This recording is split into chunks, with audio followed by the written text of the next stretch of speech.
যুদ্ধ, বৈশ্বিক অস্থিরতা ও অর্থনৈতিক সংকটে করণীয়। ইসলামের আলোকে বাংলাদেশের জ্বালানি ব্যবস্থার বড় অংশই আমদানি নির্ভর। যদিও গ্যাসের ক্ষেত্রে কিছুটা নিজস্ব সুবিধা আছে, তবু বৈশ্বিক তেলের বাজার যখন অস্থির হয়ে যায়, তখন তার সরাসরি প্রভাব পড়ে দেশের সামষ্টিক অর্থনীতিতে, বৈদেশিক মুদ্রার রিজার্ভে, আমদানি ব্যয়ে, পরিবহন ব্যয়ে ও বাজার দরে। সব মিলিয়ে বর্তমান বৈশ্বিক বাস্তবতায় আমরা হয়তো একটি দীর্ঘমেয়াদী অর্থনৈতিক চাপের দিকেই এগোচ্ছি।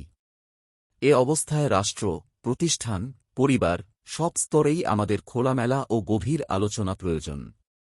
রাষ্ট্রীয় পর্যায়ে স্পেশাল টাস্ক ফোর্স তৈরি করা প্রয়োজন, যারা প্রচলিত অর্থনীতি ও ইসলামী অর্থনীতির সমন্বয়ে এই সংকটকালে নানা সমাধানে কাজ করার পরামর্শ দেবে। ইসলামের ইতিহাসে বিভিন্ন সংকটকালে গণমানুষের মৌলিক চাহিদা, খাদ্য ও চিকিৎসা নিশ্চিতকরণে নানা কার্যকর পদক্ষেপের নজির আছে। এই প্রেক্ষাপটে কয়েকটি বিষয় ব্যক্তি, পরিবার, প্রতিষ্ঠান ও রাষ্ট্র সবারই মাথায় রাখা দরকার। প্রথমত, বাস্তবতা জানা ও স্বীকার করা। আমরা একটি কঠিন সময়ের ভেতর দিয়ে যাচ্ছি, অথবা খুব দ্রুত এমন এক সময়ের দিকে যাচ্ছি। এই বিষয়টি পরিবারে, প্রতিষ্ঠানে ও নীতিনির্ধারণী পর্যায়ে সবার বোঝা প্রয়োজন। সংকটের সময়ে কমন আন্ডারস্ট্যান্ডিং না থাকলে সিদ্ধান্তে বিশৃঙ্খলা আসে, ব্যয় অসামঞ্জস্য তৈরি হয় এবং মানসিক অস্থিরতাও বেড়ে যায়। দ্বিতীয়ত, ব্যয় সংকোচন। ভালো সময়ে মানুষ ও প্রতিষ্ঠান অনেক ধরনের অতিরিক্ত ব্যয় করে, শপিং, বাইরে খাওয়া, অপ্রয়োজনীয় ভ্রমণ, অগ্রাধিকারহীন প্রকল্প, প্রদর্শনধর্মী ব্যয় ইত্যাদি। কিন্তু অর্থনৈতিক অনিশ্চয়তার সময়ে এসব ব্যয় কমিয়ে আনা খুব জরুরি। শুধু অতিরিক্ত ব্যয় নয়, প্রয়োজনীয় ব্যয়ের মধ্যেও কোথায় কিভাবে আরও সংযমী হওয়া যায়, সেটিও নতুন করে দেখা উচিত। পরিবারে বাজেট করা, প্রতিষ্ঠানে ব্যয়ের খাত রিভিউ করা এবং রাষ্ট্রীয়ভাবে অপ্রয়োজনীয় প্রকল্প স্থগিত রাখা জরুরি। অপচয় সম্পর্কে আল্লাহ তাআলার ভাষা খুবই কঠিন, নিশ্চয়ই অপচয়কারীরা শয়তানের ভাই। সূরা ইসরা বনী ইসরাইল 17:27 ব্যয়ের ভারসাম্য সম্পর্কে তিনি বলেন, আর তারা যখন ব্যয় করে, তখন অপচয়ও করে না, কৃপণতাও করে না, বরং এ দুইয়ের মাঝামাঝি অবস্থানে থাকে। সূরা ফুরকান 25:67। আজকের বাস্তবতায় এই ভারসাম্যই সবচেয়ে বেশি প্রয়োজন, না আতঙ্কে সব বন্ধ করে দেওয়া, না বেপরোয়াভাবে চলা, বরং হিসাবী, সংযমী ও দায়িত্বশীল হওয়া প্রয়োজন। তৃতীয়ত, সব ধরনের হারাম আয় থেকে সম্পূর্ণরূপে বের হয়ে আসা। হারাম আয় বাহ্যিক পরিমাণে হয়তো বেশি দেখা যায়, কিন্তু তা বারাকাহ নষ্ট করে দেয়। আর বারাকাহ কি জিনিস, তা মানুষ সবচেয়ে বেশি অনুভব করে মুসিবত ও সংকটের সময়। যখন আয় কমে যায়, বাজার অস্থির হয়, অসুস্থতা বা অনিশ্চয়তা বাড়ে, তখন অল্প সম্পদেও নিরাপদ থাকা, অল্প উপার্জনেও প্রয়োজন মিটে যাওয়া, সামান্যতে শান্তি পাওয়া, এসবই বারাকাহর প্রকাশ। পবিত্র কোরআনে এসেছে, আল্লাহ রিবা সুদকে ধ্বংস করেন এবং দান সদকা বৃদ্ধি করেন।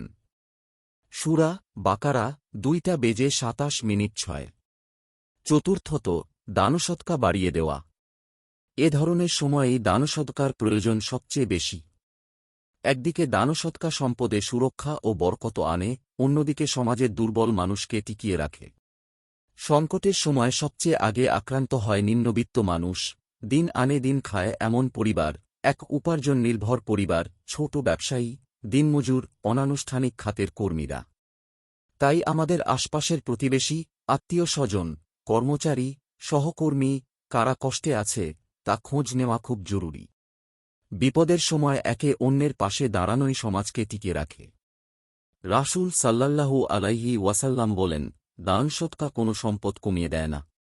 সহিহ মুসলিম হাদিস 2588। পবিত্র কোরআনে মহান আল্লাহ বলেন, মানুষের ধনসম্পদ বৃদ্ধি পাবে বলে তোমরা যে সুদ দাও, আল্লাহর কাছে তা বৃদ্ধি পায় না। পক্ষান্তরে আল্লাহর সন্তুষ্টি লাভের আশায় তোমরা যে জাকাত দাও, তাই বৃদ্ধি পায়, বস্তুত তারাই হচ্ছে দ্বিগুণ লাভকারী।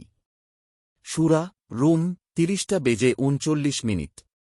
পঞ্চমত, কৃত্রিম সংকট তৈরি না করা। ব্যবসায়ীদের জন্য এটি একটি বড় আমানত। অপ্রয়োজনে মূল্যবৃদ্ধি, মজুতদারি, কৃত্রিম ঘাটতি সৃষ্টি, পরিস্থিতির সুযোগ নিয়ে অতিরিক্ত মুনাফা করা, এসব শুধু অনৈতিক নয়, শরিয়াহর দৃষ্টিতেও নিন্দনীয়। অনিশ্চিত সময়ে বাজারকে আরও অস্থিতিশীল করে তোলা কোনোভাবেই গ্রহণযোগ্য নয়।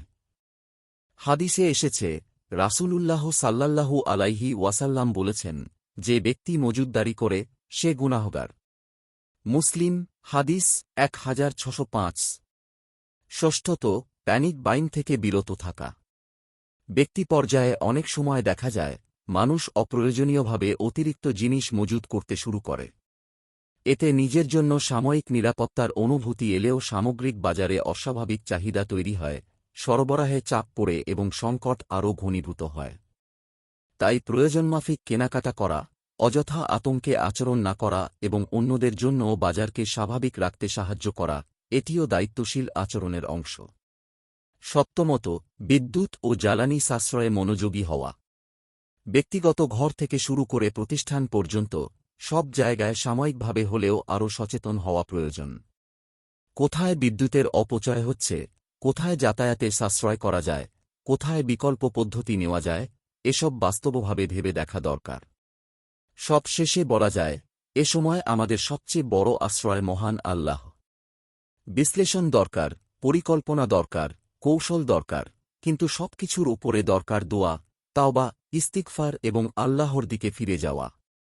পবিত্র কোরআনে এসেছে, আর যে আল্লাহকে ভয় করে, তিনি তার জন্য উত্তরণের পথ করে দেন এবং তাকে এমন উৎস থেকে রিজিক দেন, যা সে কল্পনাও করে না। সূরা তালাক ৬৫, ২-৩। আল্লাহ তাআলা আমাদের সবাইকে হেফাজত করুন। মুসলিম বিশ্বকে নিরাপদ রাখুন। আমাদের রিজিকে বরকত দিন। আমাদের সিদ্ধান্তে হিকমত দিন। আমাদের হালাল, সংযমী, দায়িত্বশীল জীবন যাপনের তাওফিক দিন। আর এই ফিতনা, অস্থিরতা, বিভক্তি, দুর্বলতা ও বৈশ্বিক বিপর্যয় থেকে উম্মাহকে উত্তমভাবে বের করে আনুন। আমিন। ঈষৎ সংক্ষেপিত ও পরিমার্জিত। লেখক, বিশিষ্ট ইসলামী অর্থনীতিবিদ। নিয়মিত ইসলামিক এবং স্বাস্থ্য বিষয়ক ভিডিও পেতে লাইক, কমেন্ট, ফলো এবং চ্যানেলটি সাবস্ক্রাইব করে পাশে থাকবেন। মহান আল্লাহ আপনাকে উত্তম যা দান করুক। আমিন।